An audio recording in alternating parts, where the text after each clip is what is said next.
Friends, welcome to my YouTube channel. ನಾನಿವತ್ತು ಭಾಳ ಟ್ರೆಂಡಿಂಗಲ್ಲಿರುವಂಥ ಬೆಳ್ಳುಳ್ಳಿ ಕಬಾಬ್ನ ಮಾಡ್ತಾಯಿದ್ದೀನಿ.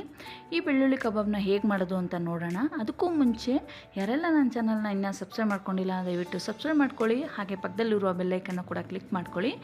ಈ ವಿಡಿಯೋ ಇಷ್ಟ ಆಗಿದ್ದರೆ ಲೈಕ್ ಮಾಡೋದನ್ನು ಮಾತ್ರ ಮರಿಬೇಡಿ. ಹಾಗೆ ನಿಮ್ಮ ಫ್ಯಾಮಿಲಿ ಫ್ರೆಂಡ್ ಜೊತೆ ಕೂಡ ಶೇರ್ ಮಾಡ್ಕೊಳ್ಳಿ. ಹಾಗಾದರೆ ಹೇಗೆ ಮಾಡೋದು ಅಂತ ನೋಡೋಣ. ಮೊದಲಿಗೆ ನಾನಿಲ್ಲಿ 3 ಗೆಡ್ಡೆಯಷ್ಟು ಬೆಳ್ಳುಳ್ಳಿನ ತೊಗೊಂಡಿದ್ದೀನಿ, ಅರ್ಧ ಇಂಚಷ್ಟು ಶುಂಠಿ, 8ರಿಂದ 10 ಹಸಿಮೆಣಸಿನ್ಕಾಯಿ, ಸ್ವಲ್ಪ ಕರಿಬೇವು, 4 ಲವಂಗ, 1-2 ಚಕ್ಕೆ. ಖಾರ ಎಷ್ಟು ಬೇಕಷ್ಟು ನೋಡಿಬಿಟ್ಟು ನೀವು ಹಸಿಮೆಣಸಿನ್ಕಾಯಿನ ಹಾಕ್ಕೊಳ್ಳಿ. ಇವಾಗ ಇದನ್ನೆಲ್ಲ ನಾನು ಒಂದು ಪೇಸ್ಟ್ನ ಮಾಡ್ಕೊತಾ ಇದ್ದೀನಿ.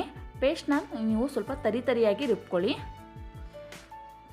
ನಾನು ಇನ್ನೊಮ್ಮೆ ತೋರಿಸ್ತಾ ಇದ್ದೀನಿ ಏನೇನು ತೊಗೊಂಡಿದ್ದೀನಿ ಅಂತ. ಬೆಳ್ಳುಳ್ಳಿ, ಶುಂಠಿ, ಹಸಿಮೆಣಸಿನ್ಕಾಯಿ, ಸ್ವಲ್ಪ ಕರಿಬೇವು, ಚಕ್ಕೆ, ಲವಂಗ. ಇವಾಗ ನೋಡ್ಬೋದು ನಾನು ಹೇಗೆ ರುಬ್ಕೊಂಡಿದ್ದೀನಿ ಅಂತ. ನೋಡಿ, ಈ ರೀತಿ ನಾನು ತರಿಯಾಗಿ ರುಬ್ಕೊಂಡಿದ್ದೀನಿ. ನೆಕ್ಸ್ಟ್ ನಾನೊಂದು ಬೌಲ್ ತೊಗೋತಾ ಇದ್ದೀನಿ. ಬೌಲ್ಗೆ 3 ಸ್ಪೂನಷ್ಟು ಕಾರ್ನ್ಫ್ಲೋರ್ನ ತೊಗೋತಾ ಇದ್ದೀನಿ.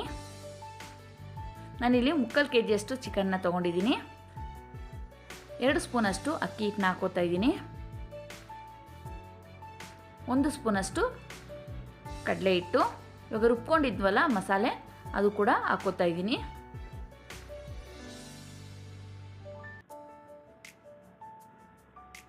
ಒಂದು 1/4 ಸ್ಪೂನಷ್ಟು ಅರಿಶಿಣ, ಸ್ವಲ್ಪ ಕಸೂರಿ ಮೇಥಿ,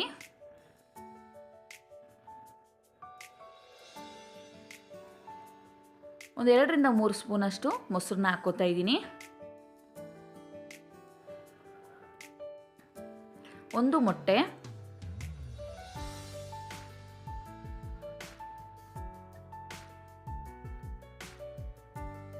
ರುಚಿಗೆ ತಕ್ಕಷ್ಟು ಉಪ್ಪು.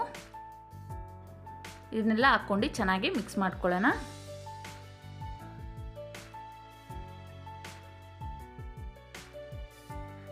ಫ್ರೆಂಡ್ಸ್, ಇವಾಗ ಭಾಳ ಟ್ರೆಂಡಿಂಗಲ್ಲಿರುವಂಥ ಈ ಬೆಳ್ಳುಳ್ಳಿ ಕಬಾಬ್ನ ನೀವು ಒಮ್ಮೆ ಮನೆಯಲ್ಲಿ ಟ್ರೈ ಮಾಡಿ.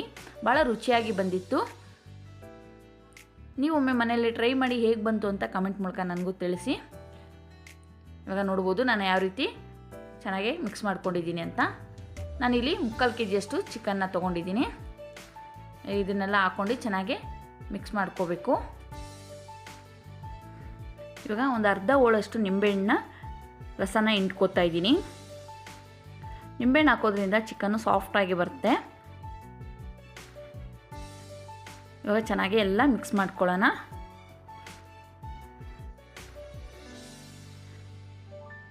ಇದನ್ನು ಚೆನ್ನಾಗಿ ಮಿಕ್ಸ್ ಮಾಡ್ಕೊಂಡು ನೀವು ಆಚೆ ಕೂಡ ಇಟ್ಕೋಬೋದು, ಇಲ್ಲಾಂದರೆ ಫ್ರೀಝರಲ್ಲಿ ಕೂಡ ಇಟ್ಕೋಬೋದು. ನಿಮಗೆ 1-2ರಿಂದ 3 ಅವರ್ ಚೆನ್ನಾಗಿ ಇದನ್ನು ನೆಂದ ಮೇಲೆ ನೀವು ಮಾಡಿಕೊಂಡ್ರೆ ಭಾಳ ರುಚಿಯಾಗಿ ಬರುತ್ತೆ. ಉಪ್ಪು ಖಾರ ಎಲ್ಲ ಚೆನ್ನಾಗಿ ಅಂಟ್ಕೊಳ್ಳುತ್ತೆ. ನಾನಿವಾಗ ನಾನು ಬೇಗನೆ ಮಾಡ್ತಾ ಇರೋದ್ರಿಂದ ನಾನು ಫ್ರೀಝರಲ್ಲಿ ಇಡ್ತಾಯಿದ್ದೀನಿ. ಒಂದು ಅರ್ಧ ಗಂಟೆ ನಾನು ಫ್ರೀಝರಿಂದ ಇಟ್ಟು ನೋಡಿ ಇವಾಗ ತೆಕ್ಕೊಂಡಿದ್ದೀನಿ. ನೀವು ಟೈಮ್ ಇಲ್ಲ ಅಂದರೆ ಒಂದು ಅರ್ಧ ಗಂಟೆ ನೀವು ಫ್ರೀಝರಲ್ಲಿ ಇಟ್ಕೊಂಡು ಕೂಡ ಮಾಡ್ಕೋಬೋದು. ಟೈಮ್ ಇತ್ತು ಅಂದರೆ ನೀವು 2ರಿಂದ 3 ಅವರ್ ಬಿಟ್ಟು ಆಮೇಲೆ ಮಾಡ್ಕೊಳ್ಳೋದ್ರಿಂದ ಚೆನ್ನಾಗೇ ಬರುತ್ತೆ. ಇವಾಗ ನಾನು ಎಣ್ಣೆ ಒಂದು ಕಾಯಕ್ಕೆ ಇಟ್ಕೊಂಡಿದ್ದೀನಿ. ಇವಾಗ ಒಂದೊಂದೇ ಪೀಸ್ನ ಎಣ್ಣೆಯಲ್ಲಿ ಬಿಡೋಣ.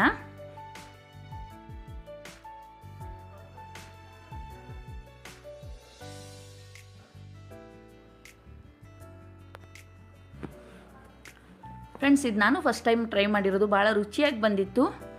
ನೀವು ಒಮ್ಮೆ ಟ್ರೈ ಮಾಡಿ ಮನೆಯಲ್ಲಿ.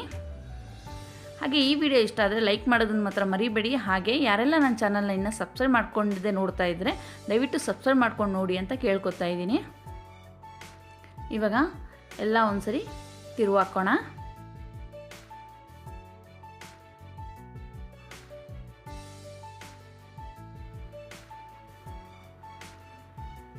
ಮೀಡಿಯಮ್ ಉರಿಯಲ್ಲೇ ನೀವು ಚಿಕನ್ನ ಬೇಯಿಸ್ಕೋಬೇಕಾಗುತ್ತೆ. ಜಾಸ್ತಿ ಫಾಸ್ಟಾಗಿ ಇಟ್ಕೊಂಡು ಬೇಯಿಸ್ಕೋಬೇಡಿ. ನೋಡ್ಬೋದು ಹೀಗೆ ಕಾಣ್ತಾ ಇದೆ ಅಂತ. ಇವಾಗ ಇದು ಬೆಂದಿದೆ ಚೆನ್ನಾಗೆ. ಇವಾಗ ನಾವು ತೆಕ್ಕೋಬೇಕು. ತೆಗೆಯುವಾಗ ನೀವು ಸ್ವಲ್ಪ ಕರಿಬೇವಿನ ಸೊಪ್ಪು ಹಾಕ್ಕೊಂಡು ತೆಕ್ಕೊಂಡ್ರೆ ನೋಡೋಕ್ಕೂ ಚೆನ್ನಾಗಿ ಕಾಣುತ್ತೆ, ಅದ್ರ ಘಮ ಕೂಡ ಚೆನ್ನಾಗಿ ಬರುತ್ತೆ. ಇವಾಗ ನಾನೆಲ್ಲ ತೆಕ್ಕೋತಾ ಇದ್ದೀನಿ.